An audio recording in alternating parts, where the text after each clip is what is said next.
sebenarnya skema penurunan biaya transfer antar bank ini? Boleh nggak sebelum ke skema penurunan kita ngomong BIFAS itu apaan sih gitu Mbak Neke? Boleh, silakan Pak Erwin.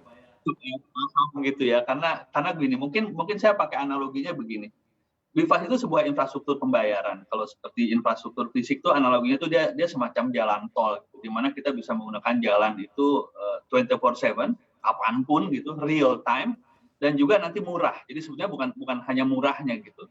Nah, infrastruktur yang sudah dibangun oleh Bank Indonesia ini memang untuk kepentingan publik yang akan digunakan oleh penyelenggara jasa sistem pembayaran.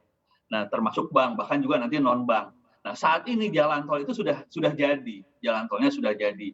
Nah, tetapi tentu saja bank-bank sebagai penyelenggara pembayaran itu membutuhkan waktu untuk menyesuaikan aplikasi-aplikasinya sehingga nanti bisa digunakan oleh masyarakat. Ini yang memang ditunggu-tunggu oleh masyarakat. Kami terus melakukan koordinasi yang sangat erat dengan bank-bank yang sekarang sudah 21 yang sudah masuk ke dalam BIFAS dan sebentar lagi nanti Januari akan tambahan beberapa puluh lagi. Tapi pertanyaan tadi itu sebetulnya memang pertanyaan penting, tetapi saya ingin sampaikan bahwa infrastrukturnya sudah jalan. Nah, sekarang kita tinggal nunggu bank-bank atau juga bahkan non-bank yang menjadi peserta-peserta berikutnya untuk memberikan layanan itu langsung kepada nasabah.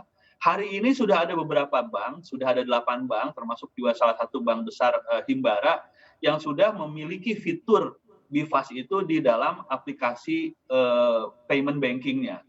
Bahkan mobile bankingnya sudah ada. Jadi alternatif itu sudah ada. Tapi sekali lagi, BIFAS itu adalah sebuah infrastruktur pembayaran yang 24/7, real time, dan bahkan nanti lebih murah. Jadi udah cepat, sepanjang waktu, murah pula gitu. Mudah-mudahan ngejelasin itu Mbak Aneka.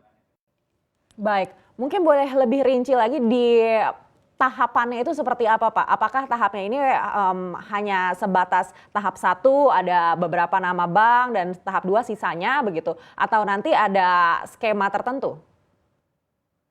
Iya, jadi untuk masuk ke dalam jalan tol BIFAS tadi itu tentu dibutuhkan mobil dengan kriteria tertentu. Tidak sembarangan mobil bisa masuk ke sana. Yang sekarang sudah 21 mobil yang sudah bisa masuk ke dalam jalan tol tadi itu.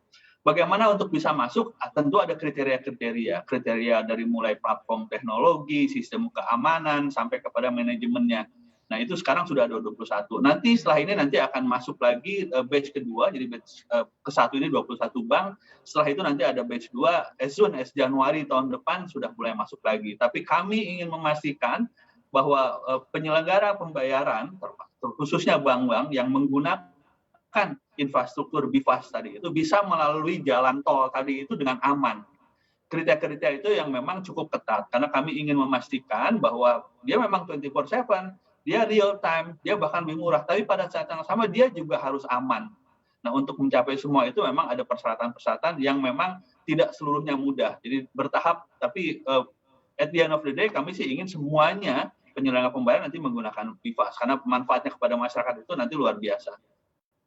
Baik, Pak Erwin, ada anggapan kalau tahapannya ini mungkin akan dimulai dari transfer antar bank melewati teller, lalu ke ATM, lalu ke mobile banking begitu. Mungkin boleh dikonfirmasi apakah ini benar atau salah? Jadi tadi kalau saya kembali ke analogi tadi itu jalan tolnya sudah ada. Nah, sekarang bank-bank mau menyesuaikan fitur layanan dia menggunakan jalan tol tadi. Yang paling mudah memang menggunakan teller karena tidak ada perlu penyesuaian aplikasi dan sebagainya. Sehingga pada tahap-tahap awal kemarin itu memang lebih banyak yang menggunakan teller. Tapi tentu saja kita sangat paham bahwa tujuan BIFAS itu kan untuk mendorong digitalisasi. Sehingga yang kami harapkan sebetulnya fitur-fitur seperti ada yang di internet banking atau bahkan mobile banking. Tetapi memang butuh waktu untuk menyesuaikan fitur layanan baru ini kepada masyarakat yang sekarang sudah kita saksikan. Saya kira dalam waktu dekat 21 bank peserta BIFAS yang sudah disetujui oleh Bank Indonesia itu dengan segera akan menyesuaikan fitur-fitur layanannya yang lebih digital. Baik, artinya untuk bisa sampai di mobile banking ini periode waktunya kira-kira berapa lama, Pak? Kalau kita lihat sih 8 bank sekarang sudah ada, tergantung banknya. Tapi kita kan paham bahwa bank juga pasti ingin memastikan teknologinya, keamanannya, bahkan manajemennya, karyawannya dan sebagainya memastikan bahwa sistem baru tadi itu bisa digunakan secara aman. Jadi yang dibangun oleh BIPAS sekali lagi dari jalannya. Tapi masyarakat yang akan menggunakan jalan tol tadi itu, menggunakan mobil-mobil yang disediakan oleh bank-bank tadi itu juga harus dijamin keamanannya oleh si penyedia mobil. Nah itu memang butuh waktu. Tapi saya kira sih harusnya nggak lama lagi. Saya kira kenyataan sekarang sudah ada 8 bahkan 9 bank sebetulnya dengan tambahan baru hari ini menunjukkan bahwa bank cukup responsif. Artinya apakah di akhir kuartal pertama 2022 ini sudah bisa dinikmati oleh masyarakat yang menggunakan mobile banking? Harusnya sih begitu, prediksi kami begitu.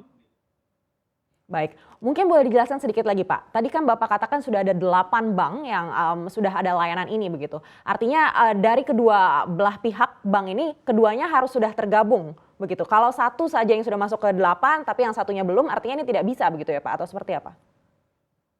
Iya, jadi katakanlah ada bank A yang sudah tergabung dengan BIPAS dan ada bank B yang sudah tergabung dengan BIPAS dan kemudian dua-duanya bisa mengobrol dengan menggunakan infrastruktur BIPAS.